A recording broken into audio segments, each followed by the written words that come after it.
pipeline connection is almost over. Because of some hindrances of the huts on the land acquired by PWD, we face some of the problem because our local Sarpanch, Panch and MLAs were pressing us not to remove that huts, and because of that we started the work with trenchless technology there, and we will be completing that work of 100 meters by next month, and with due course good water supply to the city of Vasco, Parmagua and Vasco will be. You know the difficulty of the people because of heavy vehicles, but my problem is something different.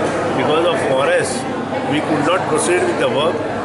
Now forest has cleared this. Another 6 months we will be completing the road, and all heavy vehicles will be diverted through that road.